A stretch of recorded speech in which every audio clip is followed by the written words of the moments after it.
Bonjour Rémi. Salut Laurent, salut à tous tes lecteurs. Donc Rémi Bigot, ça fait quand même très longtemps qu'on se connaît, Oui, contrairement à certains là qui sont passés dans le podcast et qui sont des connaissances récentes. On va tacler plein de sujets parce que tu as quand même une très grosse expérience sur le web.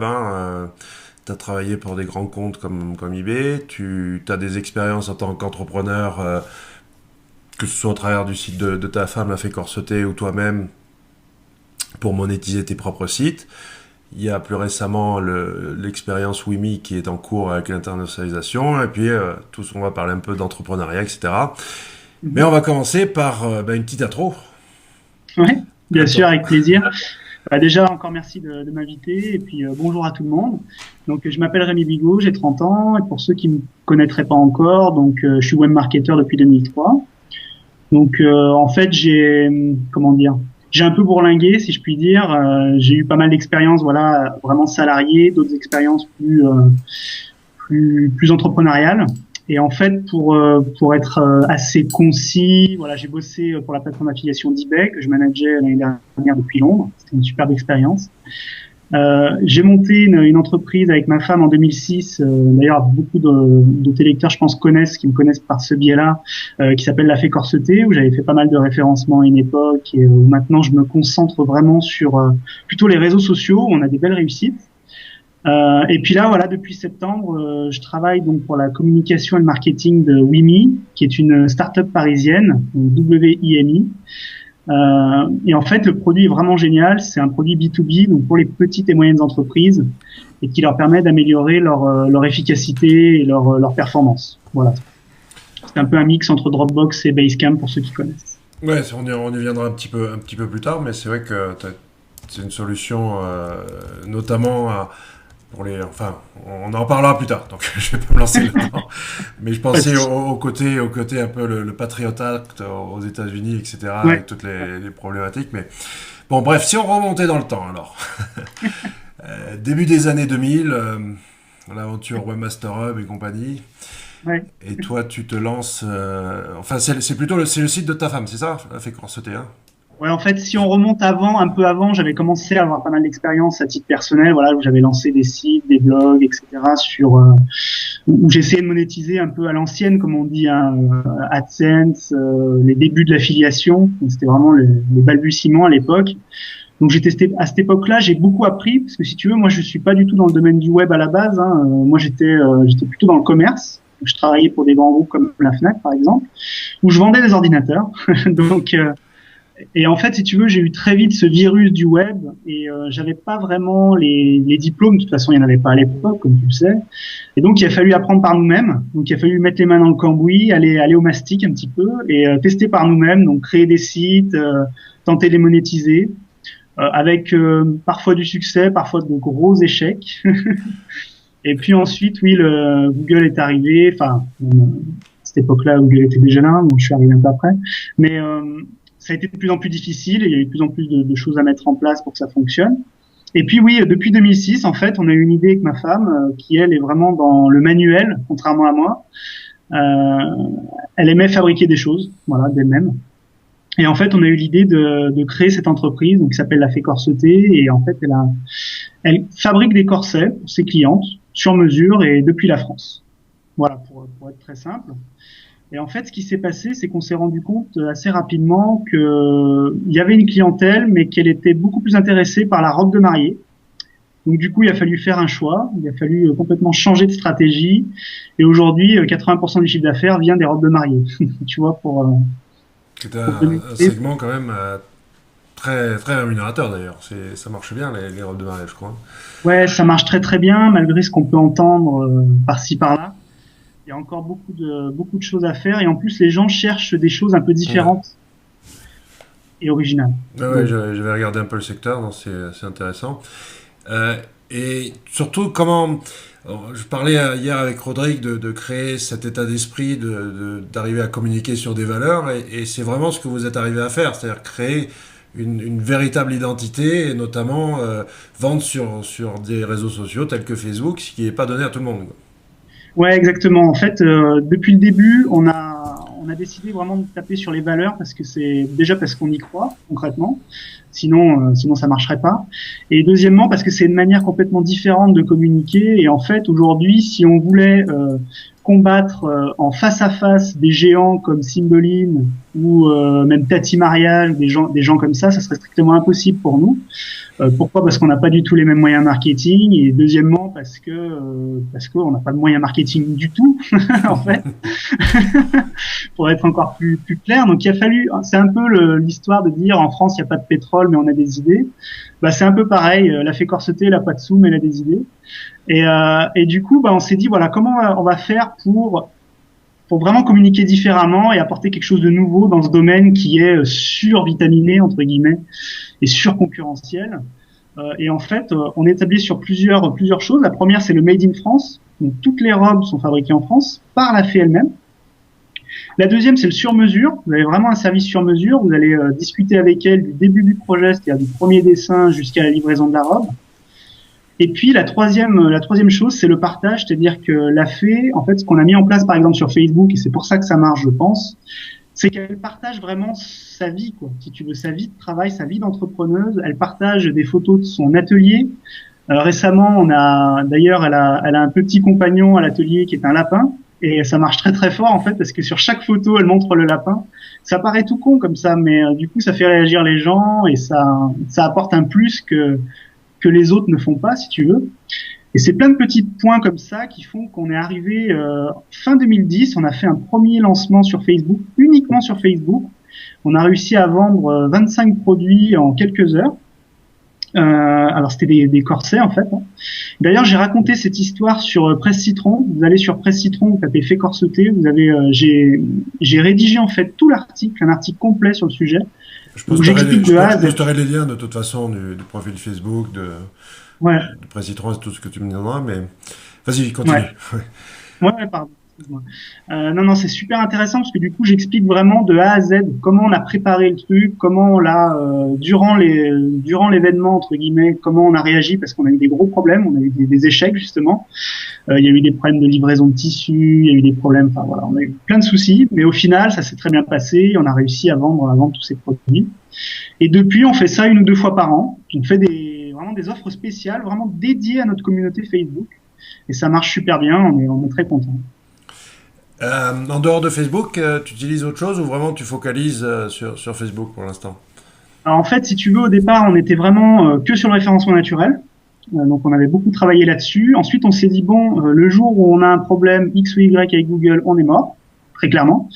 Donc c'est là que j'ai commencé à dire à Nadia, donc ma compagne, comment on va faire pour diversifier un peu nos sources de trafic qualifié.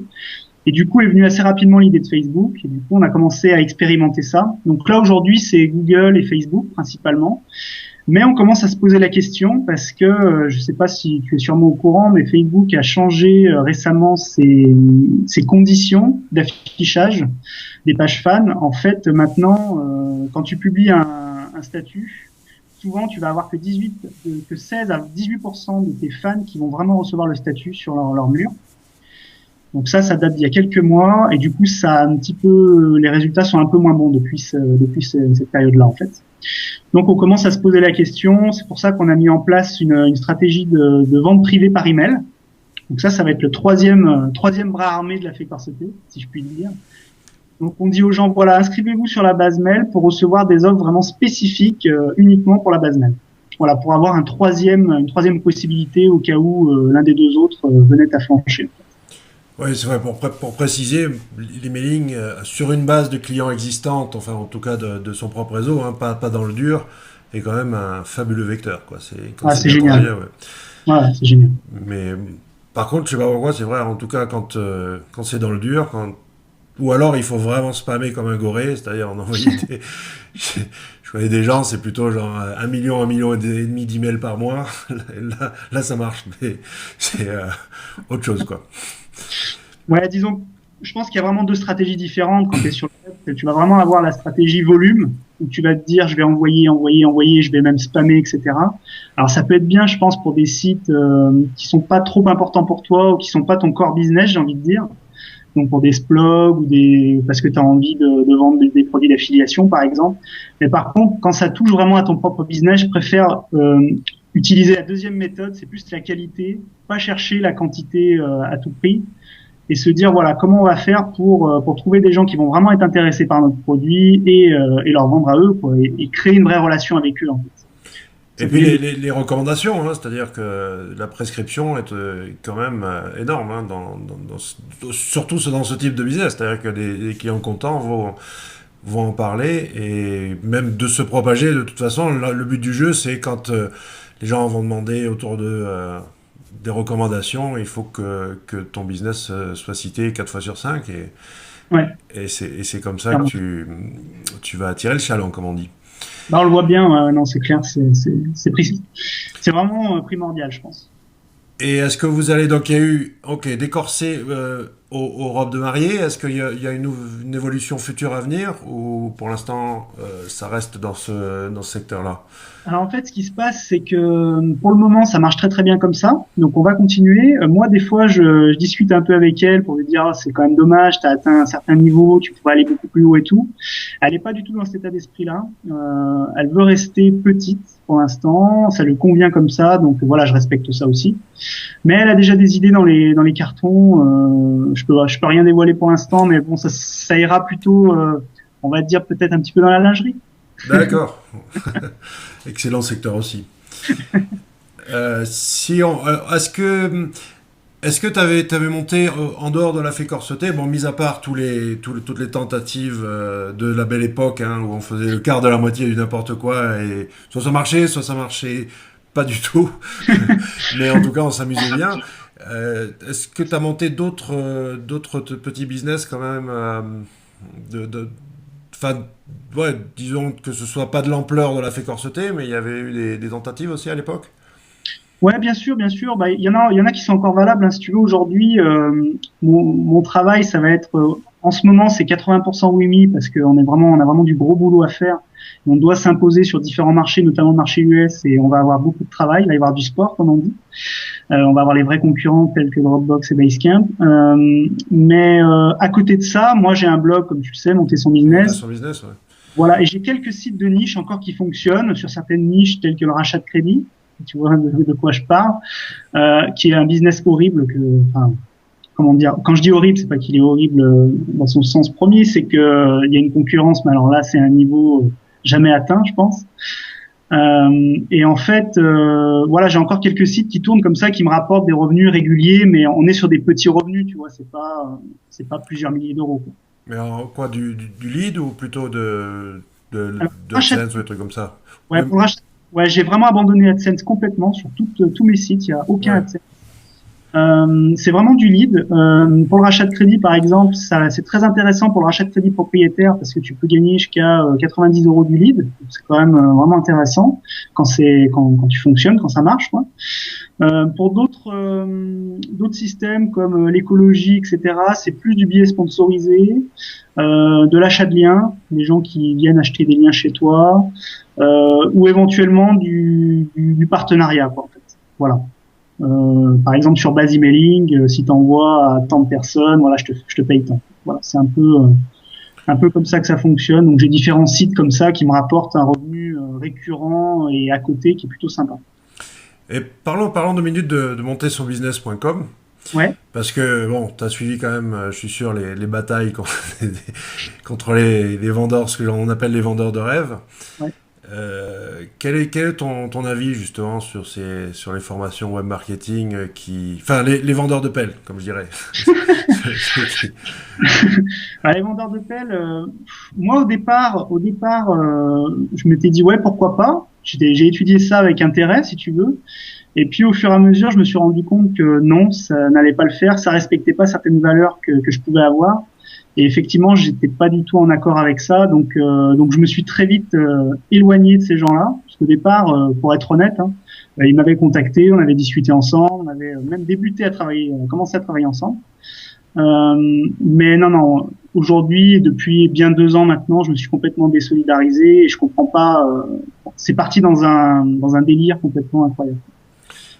Parce qu'il y a tout à fait moyen de faire du web marketing, c'est vrai qu'il y a tout à fait moyen de réussir à gagner de l'argent. bien sûr. Euh, Peu importe finalement tout ce qu'on veut, la vérité elle est à l'écran, c'est-à-dire qu'il faut qu'il y ait des résultats. Et Ouais. quand moi c'est tout ce que je reproche, hein, c'est ça. Après, Ah bah eux, oui, ils en ont des résultats, hein. Il y a oui, pas de... eux, pour eux, mais je parle des gens qui achètent les formations. Ouais, non, mais je comprends tout à fait. Moi, de toute façon, je pars du principe que de dire n'importe qui va créer un blog et faire plusieurs milliers d'euros par mois avec, je suis absolument pas d'accord avec ça. C'est juste, ça serait trop facile. Je veux dire, tout le monde le ferait. Il faut aller beaucoup plus loin que ça. Il y a un travail derrière qui est incroyable. Faut s'en rendre compte, quoi. Voilà. Il y a vraiment. Ou alors, tu as eu une chance inouïe. Tu as été repris par 250 gros sites web parce que tu as fait, je sais pas, un truc extraordinaire. Et du coup, oui, là, tu peux peut-être te vendre partout. Mais il y aura combien d'élus? Deux C'est sur clair. un million? Mais en plus, quand tu repenses à l'époque où on n'avait pas la facilité d'un WordPress qui s'installe en 5 minutes, bon, pour être honnête, tu t'y mets allez, une matinée, puis c'est bon, t'as un Ouais. site. Quand tu maîtrises un petit peu. Donc là, ils expliquent en 10 minutes comment installer un WordPress et finalement les gens, ben, le thème par défaut et puis en avant, quoi. Mais c'est vrai que nous, à l'époque, il fallait beaucoup plus cravacher sur le plan technique, hein. Il fallait Ah oui, tremper oui. les mains dans le cambouis, c'était autre chose, hein. Ah ouais, moi j'ai eu beaucoup de mal au départ parce que j'étais pas trop dev, etc. Je le suis toujours pas d'ailleurs. Je suis plus marketeur que développement, mais c'est vrai que à une époque c'était très difficile. Maintenant, les outils sont super simples. Enfin, moi WordPress je le suis depuis quasiment le début. Si tu te rappelles les premières versions, c'était pas ce que c'est aujourd'hui. C'est clair, non, il valait mieux un SPIP ou autre chose. Mais après, bon, chacun son niveau. Moi, honnêtement, je l'ai même pas optimisé comme il faudrait. Je connais tout à fait les défauts de mon Ouais, site. Et ça, mais ça marche quand même. Donc tu te dis, bon, allez, ouais, voilà, c'est un peu feignant. ouais.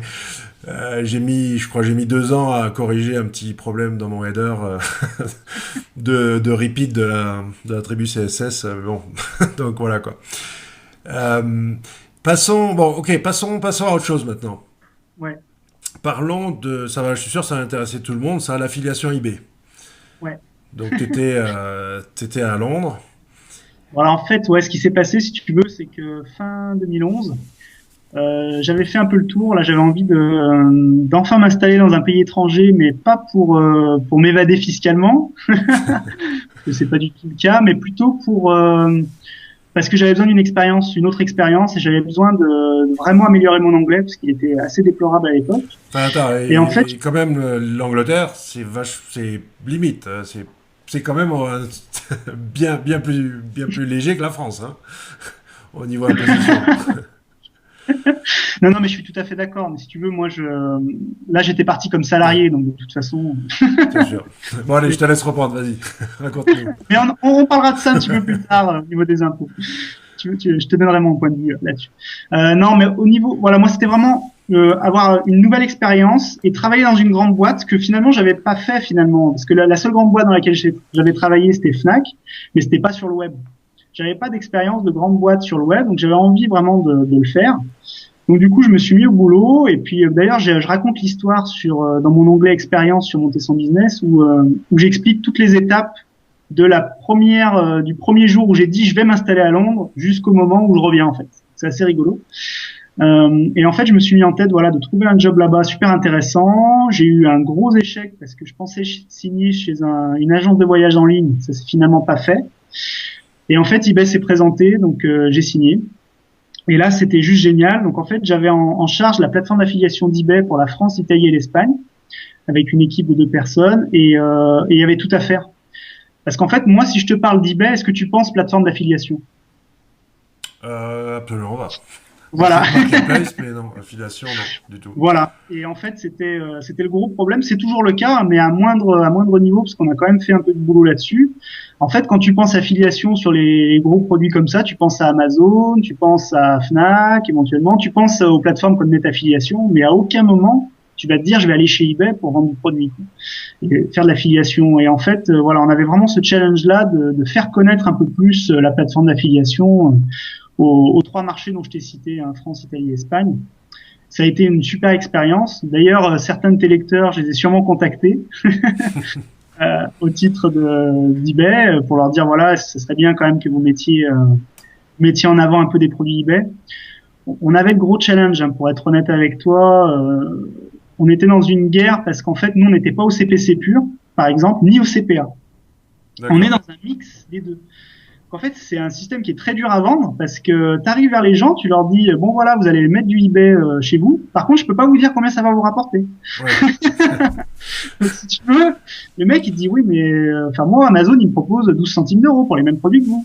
Donc là, t'es un peu voilà, et t'étais obligé de négocier avec eux, de leur dire écoutez, faut que vous mettiez en place eBay pendant 1 ou 2 mois chez vous. Et après, nous on a un algorithme derrière qui va calculer la qualité de votre trafic et qui va décider d'un IPC, ça s'appelle le IPC, donc un coût par clic en fait. D'accord. Et en fait, c'est suivant bien entendu les ventes que tu vas générer, les leads que tu vas générer, l'activité que tu vas générer sur eBay. Et donc en fait, c'était assez compliqué parce que voilà, on se battait avec un service qui finalement était pas très sexy à la base, si tu veux. Oui, et puis souvent, il y a aussi le... D'ailleurs, c'est valable pour Amazon, hein. Les gens se disent pourquoi je vais vendre des... Qu'est-ce que les gens vont acheter sur mon site des produits eBay ou Amazon alors qu'ils connaissent parfaitement la plateforme et qu'ils y vont directement, quoi. En fait, ça marche très très fort. On avait des clients, c'était incroyable. On avait des affiliés qui, alors d'ailleurs, je donne un petit indice s'il y a des gens qui veulent se lancer là-dedans, il y a de l'argent à faire sur tout ce qui est collection. Moi, j'avais des mecs qui avaient des sites, bon, je peux pas dire leur nom et leur site parce que voilà, il y a une clause de confidentialité, mais qui avaient des sites sur des objets à collectionner, si tu veux. Et là, eBay, c'est vraiment le top parce que et ça convertissait de manière incroyable. Ils se faisaient des milliers d'euros avec un site tout pourri, Ouais. mais qui parlait d'objets de collection, en fait, si tu veux. Donc non, en fait, il y a vraiment encore de l'argent à faire là-dessus. Bon, par contre, voilà, faut être sur des niches très spécifiques, les collectibles, donc les trucs de collection notamment, ou alors sur tout ce qui est mode, ça marche très très fort aussi la mode, parce que maintenant ils ont beaucoup de vendeurs professionnels. En fait, il faut savoir qu'eBay est en train de diamétralement changer sa stratégie en ce moment. Ils veulent plus entendre parler de l'enchère et des petites annonces. Ils veulent passer vraiment devenir concurrents d'Amazon. D'accord. Donc d'ailleurs c'est leur plus gros concurrent. Ils considèrent pas Le Bon Coin comme un concurrent pour info. Et en fait du coup ouais il y a encore des choses à faire sur la plateforme. Par contre ouais, comme je l'ai dit ça marche pas à tous les coups, quoi. C'est intéressant si vous avez vraiment des produits qui correspondent et un site qui correspond aux produits d'eBay. Ouais, ouais, ouais. Ça, je veux bien le croire. Ouais. Bon, d'ailleurs, c'est une règle un peu générale pour tous ces systèmes, hein, d'affiliation, hein. Si tu, Ouais. il faut, même pour les bouquins, j'ai bien vu, tu essayes de vendre des bouquins d'Amazon, si soit tu fais une page de revue du bouquin, etc., et ça peut marcher, mais si tu as simplement la sidebar, là, peu importe la thématique, aller Ouais, piocher dans mes livres ou des mêmes machins. c'est comme tout. Si tu passes pas beaucoup de temps et que tu te contentes de copier-coller un code JavaScript, en principe les résultats sont pas terribles. C'est clair. C'est clair, c'est clair. Donc, l'expérience eBay a duré combien de temps? Ça a duré 8 mois en fait, donc on s'est vraiment installé à Londres pendant 8 mois. C'était assez génial. Et puis pour différentes raisons, notamment personnelles, on a préféré rentrer. Bon, c'était un peu un crève-cœur parce que je m'éclatais vraiment chez eBay. Mais bon, voilà, on est très content d'être rentré et aussi bien ma femme que moi. Donc voilà, donc on a changé de stratégie entre guillemets. Et pour une meilleure météo, parce qu'il faut dire quand même que tu es sur la côte d'Azur. Donc, Ouais, c'est même si aujourd'hui on dirait pas, mais ouais, effectivement. donc tu rentres en France et qu'est-ce qui se passe? En fait, je rentre en France en mai dernier. Et au début, je me dis, en fait, ça m'avait réconcilié avec le salariat. Alors, tu vois, c'est pour te dire. Ouais, C'est vraiment génial. Parce que bon, il fallait quand même du réconcilier avec le salariat. Et du coup, je m'étais dit, innocemment, tiens, je vais peut-être trouver un bon job sympa. Et puis, je continuerai mes à côté, mes petits business à côté, tranquille. Et en fait, là, je me suis heurté à un mur. Le marché du travail sur la Côte d'Azur en France, qui était très différent du marché du travail londonien, où, si tu veux, à Londres, je me levais le matin, je consultais les sites tels que Monster, LinkedIn, etc. J'avais 4 ou 5 offres web marketing intéressantes au moment où je recherchais. Alors que ici, c'est plus quand tu as une offre tous les 15 jours, tu penses qu'il va neiger le lendemain, quoi. Voilà. d'accord. Voilà, il y avait ça. Et la deuxième chose, c'est la mentalité un peu de recrutement. C'est-à-dire que moi, on m'a dit dans un entretien, donc, pour te donner une idée, je trouve votre parcours quelque peu atypique. Tu vois, si tu veux, je comprenais pas. J'ai pas compris. J'ai pas osé dire sur le moment, mais tu vois, des fois, tu as envie de dire les choses, tu les dis pas. J'avais envie de dire oui, mais toi, pingouin, avec avec ton costume, t'as pas bougé tes fesses depuis 15 ans. Oui, effectivement, pour toi, j'ai un parcours atypique, mais bon, est-ce que c'est pas plus valuable et pas plus intéressant que ce que tu as fait ces dernières années? Et voilà. Donc, si tu veux, j'ai eu pas mal d'échecs là-dessus, et du coup, j'ai arrêté mes recherches. Ouais. Et donc, Wimi est arrivé. En fait, c'est ouais incroyable, une histoire incroyable. Pour te dire un peu les opportunités qu'il peut y avoir. Des fois, tu cherches quelque chose, tu le trouves pas. Et là, bah, tu vas faire une plongée sur Cannes, tranquille, voilà. T'as deux, trois personnes sur le bateau avec toi. Et puis, il y a le moniteur de plongée qui dit, au fait, mon pote là qui est là, qui vient souvent, il bosse sur Paris, il a une start-up. Ah bon? Intéressant. Tu commences à discuter avec lui, tu lui fais un audit gratuit de son site. Et puis derrière, bah, tu signes un contrat avec lui. Génial. Ouais, c'est dingue en fait, c'est assez dingue et du coup voilà, ça fait depuis un peu plus de, bah, ça fait depuis fin septembre, hein, donc c'est génial, on s'éclate. Donc en fait, pour expliquer rapidement ce que c'est, pour ceux qui connaîtraient pas, donc ouais, c'est un outil de travail collaboratif. Donc en fait, ça aide les petites et les moyennes entreprises à améliorer leurs résultats, notamment en, donc il y a deux briques en fait. La première, c'est un partage de documents professionnels, c'est-à-dire vraiment sécurisé et surtout sur un serveur français. On va y revenir. Ouais, ce que je mentionnais tout à l'heure. Ouais, voilà. Au niveau du Patriot Act, c'est plutôt pas mal parce que les entreprises françaises ont vraiment beaucoup de mal à laisser leurs données sur un serveur US à cause de la loi américaine de Patriot Act. Donc du coup, on a un gros avantage concurrentiel Oui, là-dessus. pour préciser aux gens, aux États-Unis, enfin, le gouvernement, depuis le 11 septembre 2001, a fait cette loi qui leur permet d'aller tout espionner. Bon, en tout cas, il le faisait peut-être avant, mais aujourd'hui, c'est ouvert Ouais. et il n'y a aucune protection pour les entreprises de ce côté-là, quoi. Mais zéro. Ouais, Et même pour les individus, hein, entreprises ou individus d'ailleurs. Donc Google Docs, tout ça, Dropbox. ouais, c'est un vrai problème. C'est un vrai problème pour les entreprises. Puis l'autre problème qu'il y a sur Dropbox, par exemple, c'est que c'est centré sur un utilisateur. C'est-à-dire que chacun a sa Dropbox. Ouais, Donc, je te donne un exemple. Imagine, tu as une boîte, tu as 5 employés, chacun a sa Dropbox. Et puis un jour, tu as un employé qui se barre, pour X ou Y raison. Bah, il se barre avec sa Dropbox, ses données. Il peut se barrer avec des fichiers importants. Enfin, tu vois, c'est pas très sécure, entre guillemets, quoi. c'est clair, ouais. Et en fait, Wimi, on est vraiment parti d'un concept complètement différent. C'est que le Wimi, c'est le Wimi de l'entreprise. Ouais, C'est vraiment un Wimi pour l'entreprise et chacun peut accéder, donc client, salarié. Et donc toi, tu décides, tu as vraiment une gestion fine des droits, donc tu décides qui a accès à quoi et quand. Donc c'est vraiment très particulier et vraiment intéressant. Et puis la deuxième brique qu'il y a chez Wimi, c'est tout ce qui est lié à la gestion de projet. En fait, ça peut t'aider donc à gérer tes projets en interne ou en externe, enfin avec tes clients. Et du coup, c'est voilà, ces deux briques, on les a mises ensemble et donc on a créé ce produit. Enfin, ils ont créé ce produit. Moi, je les ai rejoints il y a quelques mois.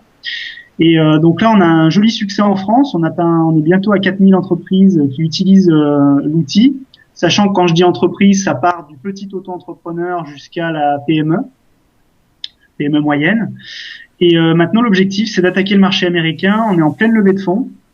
Et on va aller s'installer notamment à normalement à San Francisco assez rapidement. On va envoyer quelqu'un sur place. Et puis là, la vraie aventure va commencer. oui, c'est sûr que vous avez bien choisi la destination en tout cas. C'est là où tout se passe, quoi. Ouais, c'est définitivement là où tout se passe. Et on pense que si on veut attaquer le marché américain, il faut être sur place. On peut pas attaquer de si loin. Et à mon avis, ça me paraît difficile de rester tranquille en France et d'essayer d'attaquer ce marché-là d'ici. Donc il faut au moins qu'on ait un relais là-bas pour pouvoir démarrer. Alors, en plus, comme tu le sais bien, en entrepreneuriat, il ne s'agit pas d'être en avance ou en retard, il faut être à l'heure. Et là, finalement, vous profitez même toute cette émulsion et tout ouais, ce buzz autour du cloud hein, Ouais. vraiment rentre dans les mœurs, quoi. Donc c'est vraiment l'heure d'émerger à ce niveau-là, quoi. Le timing est parfait, je dirais. D'ailleurs, je remercie SFR hein, pour sa pub sur le cloud maîtrisé qui passe toute la journée à la télé. Ça Ouais, nous a c'est fait vrai. pas mal de gens intéressés. Non, mais c'est sûr, enfin, ça va aussi à iCloud d'Apple ou le Ouais, G c'est ça. Drive de tout. Enfin, les gens commencent à comprendre ce qu'est le concept parce que c'est pas évident au départ hein, de comprendre que bon, t'as un morceau de disque dur hébergé quelque part là où tu peux ranger tes trucs et tout synchroniser, machin.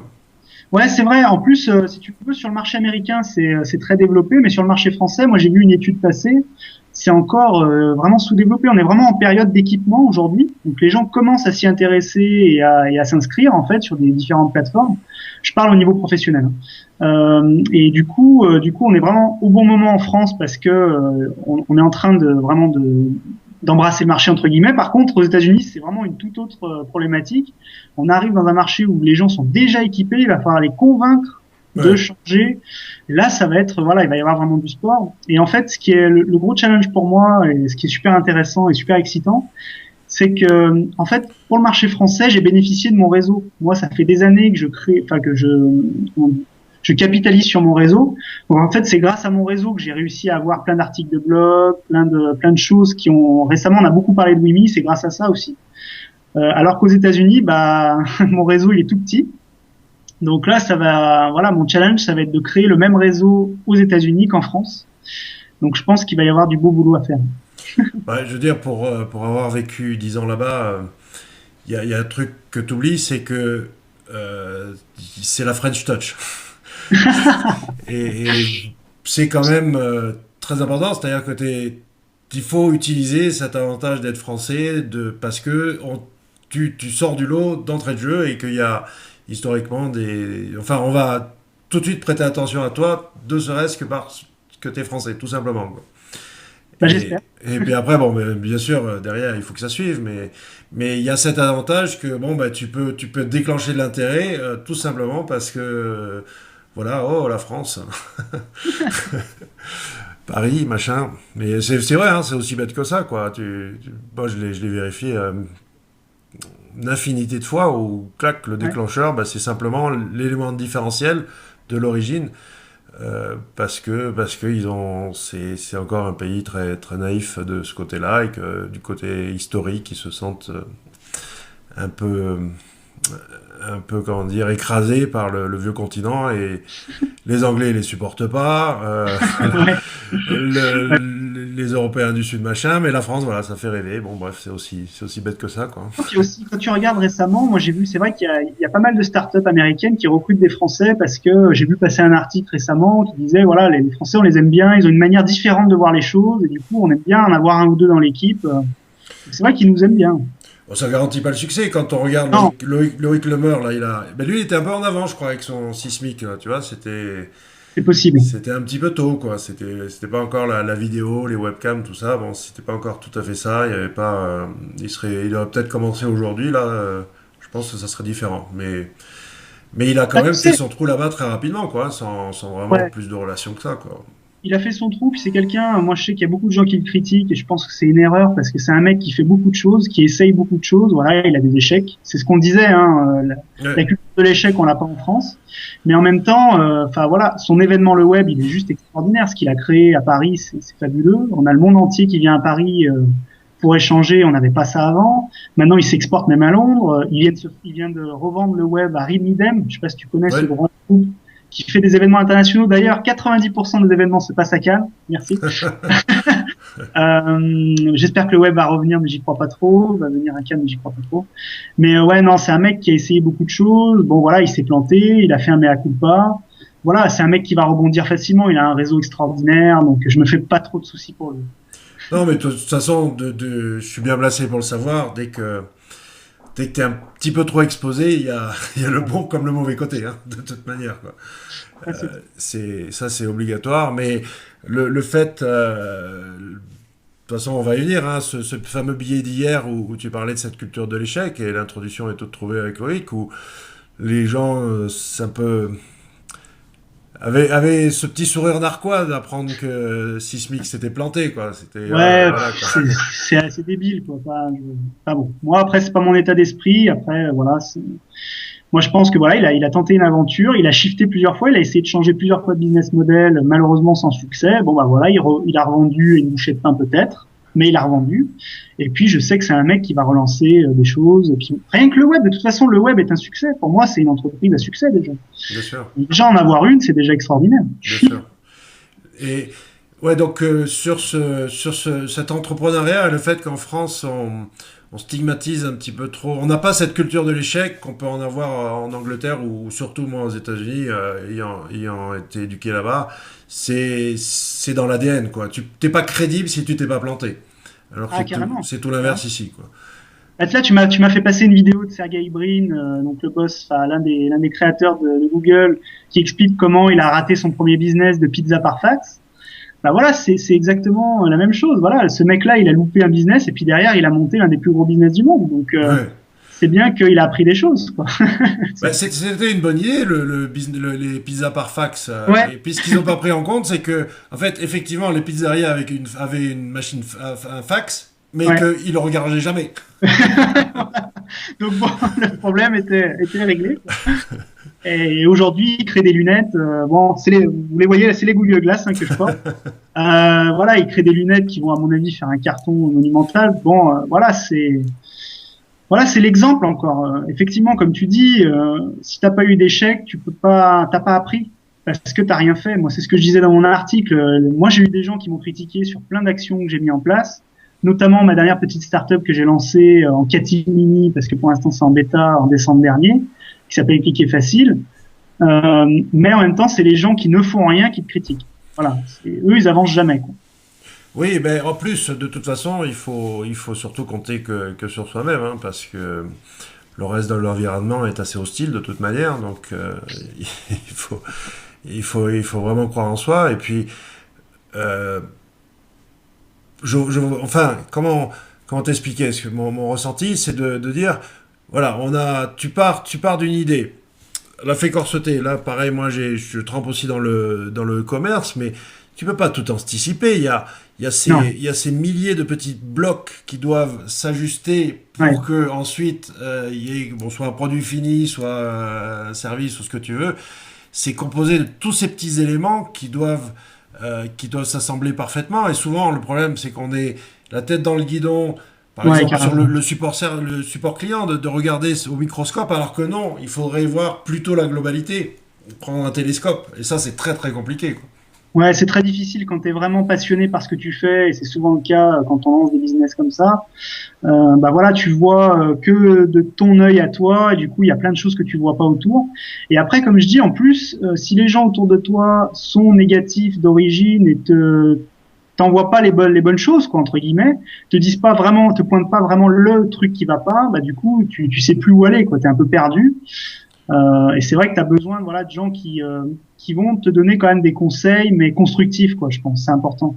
Il faut arriver à bien s'entourer et à avoir un réseau intéressant de personnes qui puissent t'aiguiller au moins sur la bonne voie quoi, quand tu vas vers l'échec, à mon avis. Et la crise de croissance aussi, c'est de grossière, c'est très très compliqué, quoi, hein.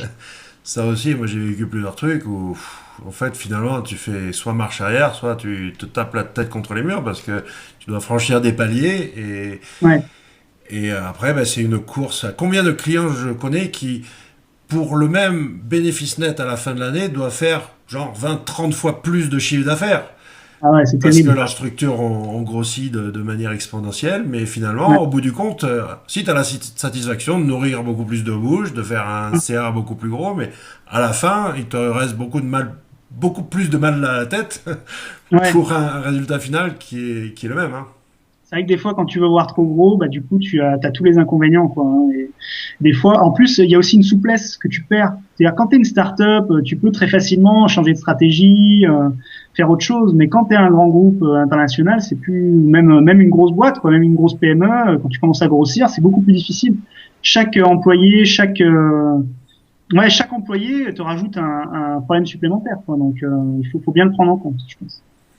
Bon, par contre, là où on diverge d'avis, c'est sur le fait que ben, moi, je me suis barré de France dès que j'ai commencé à gagner un peu de sous. Et toi, tu prônes quand même le fait que ben, en France, on n'est pas si mal. Eh Donc ben explique-moi exactement, ça. et je vais t'expliquer pourquoi. Moi, c'est vrai que je suis pas du tout d'accord avec ça et je combats ça fermement, en fait.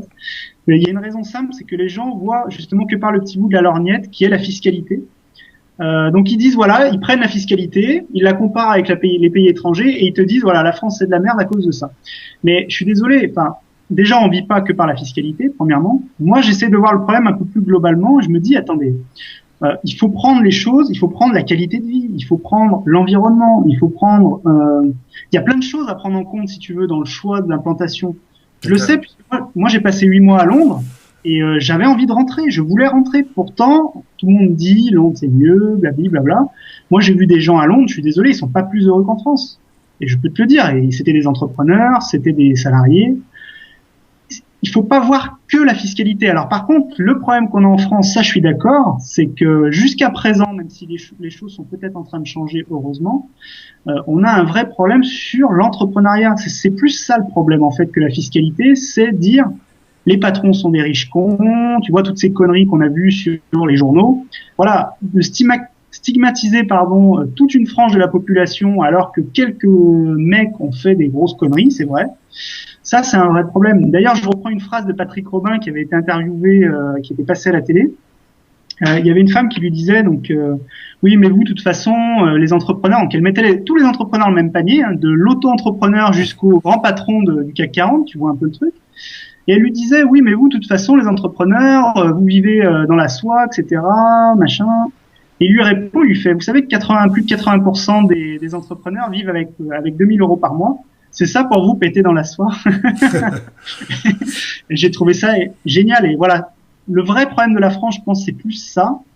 Et voilà, moi, je suis le premier à dire aussi une chose importante, c'est que pour moi, la France m'a beaucoup apporté depuis que je suis né, depuis que je suis là, en fait. Que ce soit au niveau de l'éducation, de la vie, j'ai vécu une belle, voilà, j'ai bien vécu ici. Et du coup, j'ai une forme de respect pour la France et j'estime que voilà, je dois lui rendre quelque chose. Mais après, c'est une vision différente des choses. Oui, bah, par contre, c'est vrai que bon, pour mon cas personnel, c'est plus, moi j'ai toujours été un peu citoyen du monde, hein. J'ai vécu dans pas mal d'endroits et c'est pas particulièrement un attachement à la France ou autre qui, voilà, il y avait une opportunité d'aller ailleurs, mais ce que je combats, c'est par contre moi de tricher, c'est-à-dire, ok, si tu es en France, ben, tu t'appliques le modèle français. Moi, Ouais. je suis parti de France. Je suis pas resté en France avec des comptes NetTeller et compagnie. Enfin, tu vois, ou ouvrir un compte en Andorre où j'habite ici, pareil, quoi. Il y en a beaucoup qui sont en France. Enfin, je sais pas. Ici, on doit être 70 000 habitants. On doit y avoir 3 millions de comptes en banque. Donc, Ah, bravo. bref, le truc est là, c'est que, mais dans certains modèles enfin, ou cas que je connais, de défiscaliser un petit peu, c'est aussi leur soupape de c'est que s'ils n'avaient pas ça, ils pourraient pas survivre, quoi. Ils sont obligés d'écrémer ne serait-ce que 5-10% pour. Ouais, après défiscaliser Ouais. c'est autre chose. Ouais, moi je pense qu'il y a plusieurs choses. C'est pareil, on peut pas englober tout le monde dans le même panier. Hein. Je dis pas que si tu te barres ailleurs, t'es un connard. Hein. C'est pas ce que je suis en train de dire. Je dis que voilà, chercher des moyens de réduire un peu sa facture, ça me choque pas plus que ça, si tu veux. Je comprends tout à fait. Surtout si derrière t'as des salariés en France. Je veux dire voilà, tu fais Ouais. vivre le pays, donc c'est normal que t'aies une rétribution.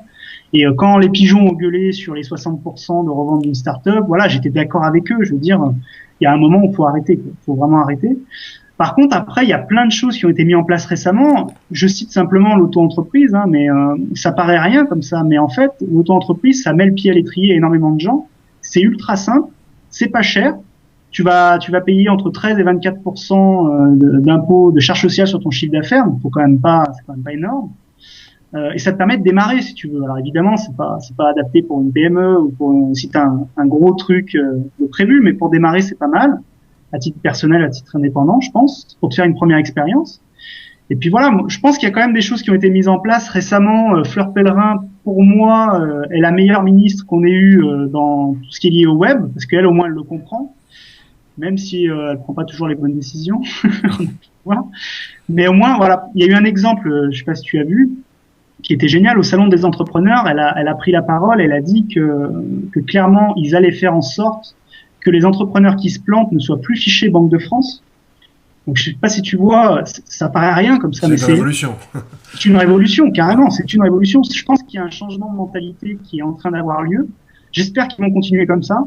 Moi, je crois à peu près en ce que dit Fleur Pellerin, un peu moins à Arnaud Montebourg, pour être honnête. Mais on va voir. Moi, j'attends. Là, il y a les assises de l'entrepreneuriat qui sont en cours, qui vont, j'espère, accoucher de quelque chose. Et voilà, on va voir. Moi, je suis pour. Ouais, je pense qu'il faut arrêter d'être pessimiste. Il y a plein de choses optimistes ici en France. On a la chance d'être ici. Il faut se bouger les fesses et aller au mastic, et puis c'est tout. Moi, disons, si j'avais une grosse, pas critique, mais disons, une suggestion à faire, pour en tout cas nos métiers du web, il faut travailler les infrastructures, ne serait-ce que les connexions Internet, quoi. C'est Oui, je bosse avec des gens, ils sont dans des pépinières ou enfin des endroits où t'as un petit morceau de bande passante, quoi. Comment tu veux bosser sur le web avec t'es quasiment en 512 512 ouais, non. c'est Je pas sais pas possible, quoi. ouais, C'était il y a 10 ans, ça. ouais, non, mais c'est clair. Je sais pas si tu as vu, mais le gouvernement a annoncé justement qu'ils allaient essayer de mettre les moyens pour développer la fibre, surtout au territoire. Ouais, mais il va leur falloir 10 ans, je crois, ou 20 ans, non? Ouais, voilà, ouais, c'est le problème. C'est le problème. C'est Mais qu'une bon, question de volonté. Comment ça ouais, se fait que moi, au milieu de la pampa, là, dans les montagnes, on est à 100 mégas, quoi. ouais. Ouais, moi aussi, je suis content. Là, depuis que je suis passé à Numéricable, je suis à 100 mégas. Je peux te dire que T'as des plus de potes, hein? problème avec YouTube, Free, parce que Ouais. j'étais chez Ouais. Free avant. Oh, Bon, ah, cela dit, ça permet de voir que le web est bien pourri aussi, parce qu'il y a la majorité des sites, ils se chargent pas plus vite en 2 mégas ou en 100 mégas, hein. Ça ouais, faut. c'est pas faux. Mais pour tout le reste, un confort, ouais, non, c'est sûr que c'est Ouais, impeccable, quoi. ouais, c'est super agréable. Mais bon, c'est vrai que c'est vraiment appréciable. Ouais, non, mais j'espère que, comme je te dis, voilà, les choses, oui, il y a beaucoup de défauts. Je suis le premier à dire que la France a plein de défauts. Après, je pense qu'il faut arrêter aussi. Il y a un truc qui est en train de se passer, moi, je pense, c'est que les gens, du coup, se tournent vraiment, sont vraiment dans un cercle vicieux de pessimisme. Du coup, voilà, on n'avance plus, quoi, tu vois. Ah ben c'est sûr, hein, c'est sûr que la méthode Coué, à force, ouais, c'est contre-productif là ce qui se passe. Ça c'est Ouais, je évident et c'est pense. pas bon du tout, quoi. Donc, je suis d'accord, voilà, pour dire qu'on n'est pas d'accord, il n'y a pas de souci, mais bon, faut proposer des solutions en échange, quoi, tu vois, il faut. Ouais. Et puis voilà, il y a plein de choses qui se passent qui sont bien, il faut en parler aussi, quoi. Voilà. Et moi, ce que je remarque sur mes flux de réseaux sociaux, c'est que quand il y a une mauvaise annonce, elle fait le tour du web. Quand tu annonces un bon truc, t'as un RT qui se court après, quoi. Voilà, et c'est vrai, hein. C'est terrible. Ça, c'est la nature humaine. Il y avait Eric Schmidt, hein, donc ancien PDG de Google, qui parlait de ce problème. Et ils ont des algos par rapport à ça, hein, pour traiter Ouais, tout le côté négatif, parce que sinon, t'es dominé par la négativité de l'expression, hein. Ça, c'est assez flagrant. Et puis, en plus, sur le web, où t'es désinhibé quelque part. On m'a reproché d'avoir poussé une grosse gueulante et d'avoir écrit des gros mots, là, récemment. sur quoi? Sur un blogueur anonyme là enfin bon, je sais à peu près qui c'est, mais bon bref, qui balançait sur Quant, le nouveau moteur de recherche. Ah, d'accord. Ok. Et moi je lui reprochais déjà de raconter des conneries et puis surtout dans ce cas précis de le faire en anonyme. J'ai rien contre l'anonymat, mais comme par hasard, tous les mecs qui te rentrent dedans, souvent j'attends encore un mec qui va m'attaquer frontalement sans masque, hein. J'en ai pas encore trouvé un. D'accord. Et là, c'est Ah, pareil, tu quoi. fais peur, c'est pour ça. Ouais, mais bon, donc Ouais, je ouais, crois, mais tu vois, ouais, Quant, c'est marrant, hein. Excuse-moi de te couper, ouais. mais Quant, c'est pareil, c'est un exemple, tu vois. Un exemple de cette, tout de suite, le service se rappelle, il est encore en bêta et on va le défoncer direct. Alors certes, il a des défauts, il est pas parfait le truc, mais en même temps, est-ce que Google s'est créé en 2 jours? Je pense pas. Absolument pas. Bon, c'était un problème d'incompréhension, mais les gens ont pas cherché, ont vraiment tout de suite Ouais, taper pondu, dessus. tout de suite flinguer le truc enfin, voilà, chercher la petite bête sans même comprendre comment ça fonctionnait. Même des gens qui, soi-disant, sont dans le milieu du référencement ou autre, ils devraient Ouais. avoir conscience de comment ça fonctionne, de fabriquer une base de données comme ça. Soit tu pars de zéro, soit effectivement tu dois émuler quelque chose, quoi. C'est- Ben, tu peux pas avoir le nombre de serveurs de Google du jour au lendemain, quoi. À moins que Ouais, tu sois très grand milliardaire, quoi. ouais, ou c'est sûr que, enfin bon, bref, passons. Mais oui, oui, c'est pour ça que j'ai un peu pris leur leur défense et j'ai même été un peu violent parce que ça me mettait hors de moi cette attitude de tout de suite dire ah ben non, le logo et machin, le truc, C'est les absurde. bougies. C'est absurde. En plus, on a tous intérêt à ce que Google ait un vrai concurrent. Donc voilà, Bah, oui et non, parce que j'y ai bien réfléchi, moi, depuis le début. Est-ce que toi, tu as réussi quand même, à l'époque où on avait Yahoo, MSN et Google, est-ce que tu as réussi à te positionner sur les trois de manière efficace? Moi, j'ai jamais réussi, quoi. non, c'est vrai, c'est vrai. Non, je suis d'accord avec toi, mais après, je pense qu'au niveau de la compétition, c'est toujours intéressant d'éviter le monopole, quoi. Là, on est quasiment en situation monopolistique dans nos pays. Donc, je pense que Ouais. ça peut être intéressant qu'il y ait au moins un concurrent qui prenne 10-20%, ne serait-ce que pour équilibrer la balance, si tu veux. Je Non, pense après, que ça, c'est plus de manière philosophique. Je déteste tout ce ouais, qui est pensée unique. Donc, et ouais, là, avec Google, on est clairement dans un cas de pensée unique. Enfin, un jour, ils mettent en valeur Twitter, le lendemain, ils le dégagent. ouais, c'est, Donc voilà, ils décident un petit peu, ils formatent comme ça qu'est-ce que tu vas avoir à disposition. Non, c'est pas bon. Mais de l'autre côté, enfin, en tant que référenceur, c'est vrai que je serais plutôt emmerdé s'il fallait vraiment optimiser pour une multitude de moteurs de recherche. Parce que Google, on le connaît quand même vachement bien, quoi. ah bah, à force, même s'il change régulièrement, mais c'est vrai que la base reste la même. Ouais, non, c'est Ouais, pas. je suis assez d'accord avec toi. Après, je pense que ouais, c'est plus pour le marché global que c'est important qu'il y ait un concurrent que pour nous. Après, ouais, je suis assez d'accord. Après, je pense que de toute façon, un bon moteur, s'il est vraiment intelligent entre guillemets, il pourra quand même nous positionner correctement. Je sais pas, faut voir. Ça se discute, ça se discute. Mais pour vraiment avoir discuté avec eux et que c'est de manière assez régulière, là, ils vont même venir au SO Campus pour rencontrer tout le monde. Ils ont la volonté de bien faire. C'est pas vrai que ce sont simplement des financiers ou des opportunistes. Ils pouvaient tout à fait rester dans le B2B, hein, quand ça marchait Ah très ouais, bien, comme Exalid, quoi. Ils ont tenté un truc là et je pense qu'il faut leur donner leur chance. Il y a pas de raison, hein. La dernière tentative, c'était Bleco, ouais. qui est un petit peu encore, je pense, qui a encore du potentiel, mais qui s'est peut-être pas encore, enfin, donné les moyens.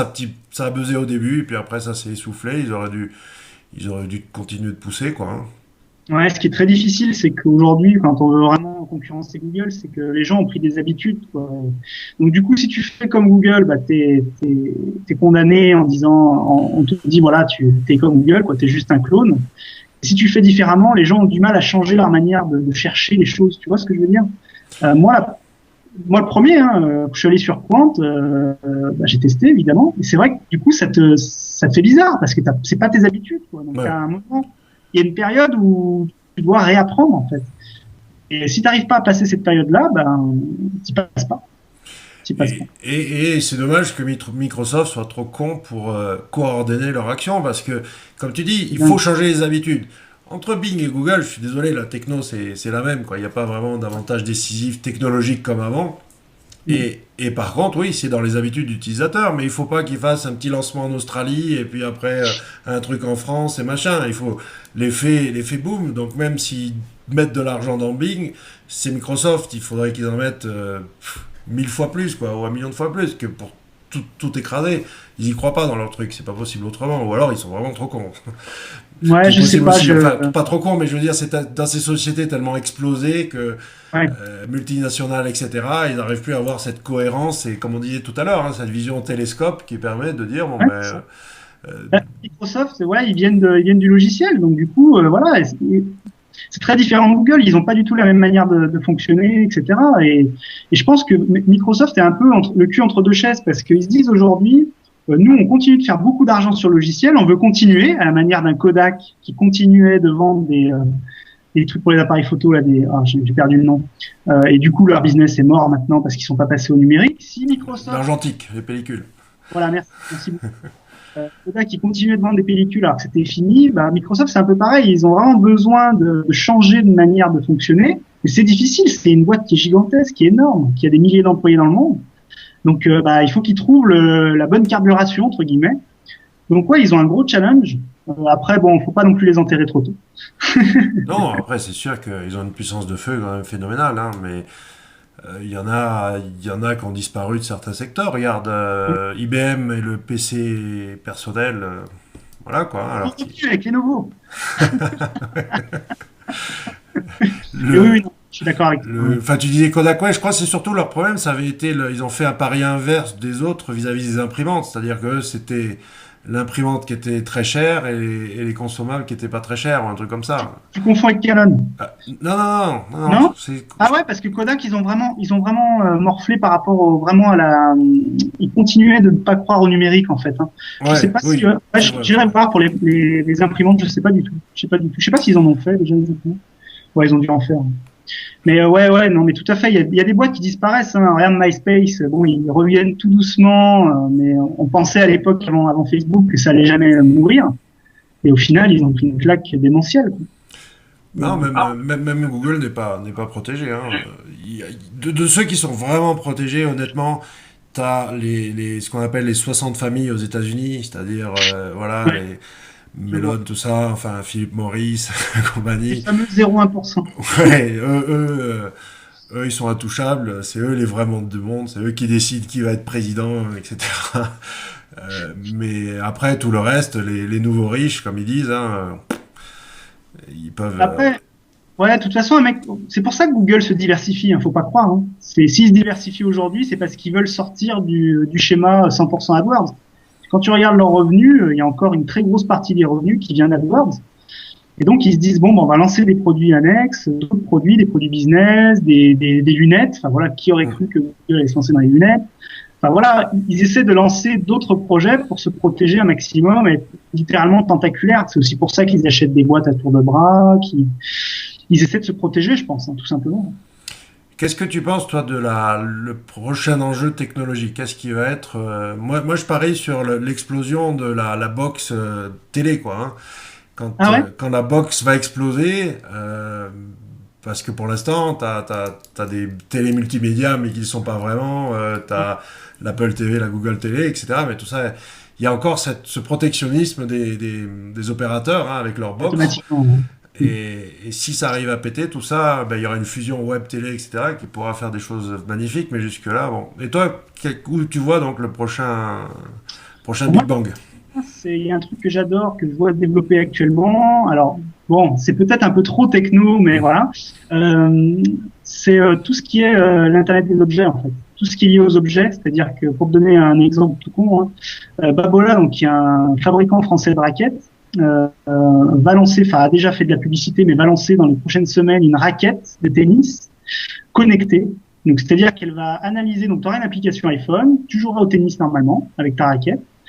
Et à la fin, tu ouvriras ton application iPhone et tu verras tes coups droits, combien de pourcentage de coups droits sont passés, revers, service, enfin voilà, cet Internet des objets. T'as les gens maintenant qui ont des bracelets qui calculent le nombre de pas qu'ils font. À mon avis, ça va vraiment être une révolution parce que bah, les Google Glass, hein, pareil, hein, ça rajoute de la réalité, ça rajoute quelque chose à ton expérience de vie, entre guillemets. Par contre, le seul truc qui me fait peur, c'est qu'on se rapproche de plus en plus de Terminator quand même qui est un film que j'adore, mais je me dis que la technologie est vraiment partout. Est-ce que, voilà, au bout d'un moment, on va pas un peu péter un câble? C'est un peu ce qui me fait peur. Mais sinon, ouais, je suis assez. Bah, sur mon ancien site que tu as connu, j'avais une citation de, je sais plus si c'était Sergey ou Larry de Google, hein, qui disait, nous, notre rêve, c'est que on greffe une puce dans le cerveau et que Ouais, donc vous allez vous allez penser une requête et votre téléphone va vous donner instantanément la réponse ou alors vous ouais, avez un écran imprimé dans le bras quoi. c'est horrible. C'est horrible. Et je pense que plus ça va, plus on y va, parce que ouais, on commence à parler de puces sous-cutanées, hein, quand même. Donc, de puces électroniques qui rajouteraient une expérience de vie, etc. Enfin, je veux dire, ouais, on est en train de devenir robotisé, quoi. Et le développement de la robotique, de l'informatique et de la technologie fait que, ouais, on va être dans un monde de plus en plus bizarre, entre guillemets. Et ouais, je me pose un peu des questions. En même temps, je suis très excité parce que je trouve ça génial, mais j'ai toujours un petit côté de moi qui dit, attends, on va où là? On va Bah, où? nous on est trop vieux mais est-ce que les nouvelles générations ils auront plus que deux doigts un pour swiper l'autre pour pincher ils auront un œil au milieu parce que ça sert à rien d'avoir les deux ils vont morpher comme ça ils vont devenir génétiquement Ouais, adaptés la au question, c'est est-ce qu'on a vraiment envie de ça au final? Et je suis pas sûr que la réponse soit positive. Tu vois? Ouais, Mais Il y a aussi un retour aux sources. Des fois, on a envie de se dire, putain, j'ai envie d'aller sur une île déserte ou dans un bel endroit magique, nature, tu vois, où il y a plus de technologie, quoi. Et on a de plus en plus, moi, personnellement, je sais pas pour toi, hein, mais moi, il y a des moments où j'ai envie de, voilà, tout fermer, tout éteindre et de dire stop, quoi. On va vivre la vie réelle, entre guillemets, même si c'est la vie réelle, évidemment.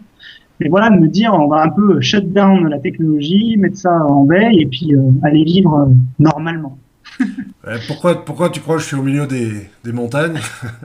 Justement pour cette bouffée d'air frais et je sais même, enfin, j'ai pas encore réussi à jeter le smartphone, mais je m'en sers quasiment plus en tant que smartphone, quoi. C'est vrai que ça, Ouais. là-dessus, époque BlackBerry, pour moi, est révolue, où j'étais collé au, collé au device, quoi. Enfin bon, mais c'est vrai que pour le futur,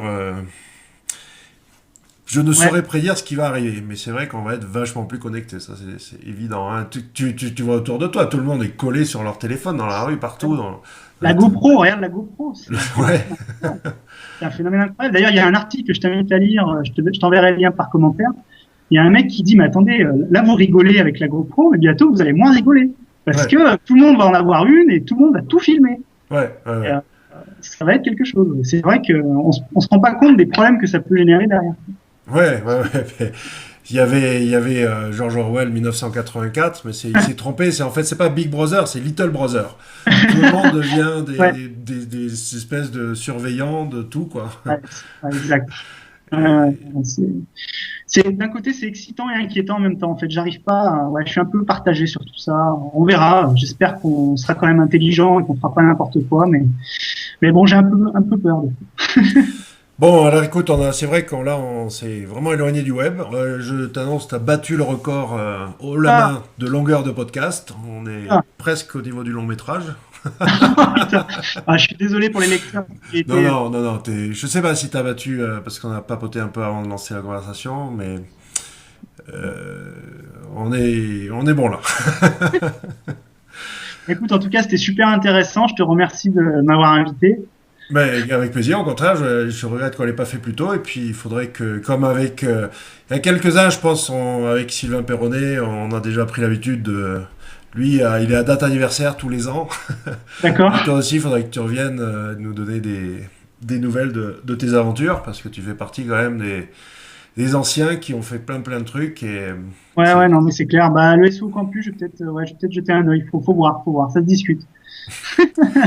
en tout cas, ben, sinon, je te verrai sur la Côte d'Azur cet été, ouais. Ouais, bah, écoute, pas de problème. Tu es le bienvenu. Ça marche. Allez, Ouais, merci bonne fin beaucoup. de week-end. Ciao. Allez, à plus. Ciao.